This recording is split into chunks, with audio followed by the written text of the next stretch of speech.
Assalamu alaikum warahmatullahi wabarakatuhu. Alhamdulillahi rabbil alamin. Tuko Magomeni leo na mwenyeji wangu hapa Sheikh Kingaru. Wana kituo hichi ambacho takriban mwaka wa 19 sasa wanalea vijana hawa mayatima, na hata wengine tumewaona tayari washakuwa mabarobaro, wengine mabinti wakubwa, mashallah, wote wamepita hapa na wana mipango mingi sana. Tumeweza kuonana kiasi siku 2-3 nyuma.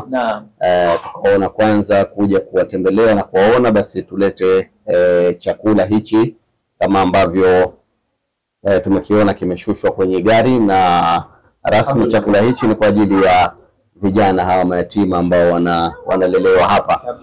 Jamiatul Firdaus Al-Khairia leo imeweza kuleta maharage kilo 100 na mchele kilo 100 na mafuta lita 40 na sembe kilo 50 na sukari kilo 75, lakini tambi kilo 25 na unga wa ngano kilo 25. Lakini pia tunaambiwa kwamba hapa yuko mwalimu wa madrasa ambaye anasomesha watoto Qur'an. Vile vile tumekuja na juzuu amma, lakini pia tuna boksi nzima ya misahafu ili watoto hawa waweze pia kumjua Mola wao vilivyo, wawe na hofu na Mola wao. Basi alhamdulillah, vituo kama hivi vinahitaji kusaidiwa, na wasaidiaji ni sisi Waislamu, ama sisi ambao Mwenyezi Mungu ametupa uwezo wa kuweza kusaidiana na ndugu zetu hawa katika kuwalea watoto hawa ambao wameondokewa na wazazi wao. Labda nimpe Sheikh Kingaru, naye atakuwa na lolote kwa wana Firdaus na wale ambao wamefikisha khairi hii kwa siku ya leo. Naam, assalamu alaikum wa rahmatullahi ta'ala barakatuh. Wana Firdaus, watu wa khairi, watu wa pepo. Mwenyezi Mungu amewateua leo kuja kuwaona vijana chini ya uongozi wa katibu wa Firdaus Foundation Bwana Saleh.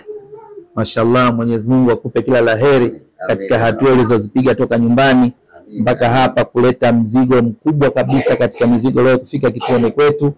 Alhamdulillah rabbil alamin. Hiyo alhamdulillah igeuke kuwa ni jazaa katika mifuko ya watu waliotoa. Hiyo ni khairi katika watu waliojikusuru kufanya mambo makubwa kabisa kuifikisha Firdaus hapa ilipofika. Basi katika hili, kwa jambo hili mlilofanya la kuleta juzuu kuwajaza hofu katika mioyo yao juu ya Mwenyezi Mungu, tunawaomba Mwenyezi Mungu awajaze la khairi, na vijana hicho wanachokisoma kiingie ndani ya vifua vyao, ili Qur'ani ije watetee siku ya kesho ya Kiyama.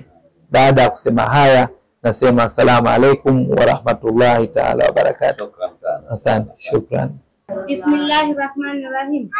Rabbana atina fid dunya hasanah wa fil akhirati hasanah wa qina adhaban nar wa qina adhabal din wa qina adhabal qabr. Amin. Mwenyezi Mungu tunakuomba sheheri na baraka tupate kuifuata, shibati tupate kuiepuka, ile kila laheri, ile kila la shari, ile shada kabla mauti. Mungu tunakuomba tena jaza barabarani. Mungu tunakuomba jalia amani katika nchi yetu. Mungu tunakuomba mshango tu kila laheri.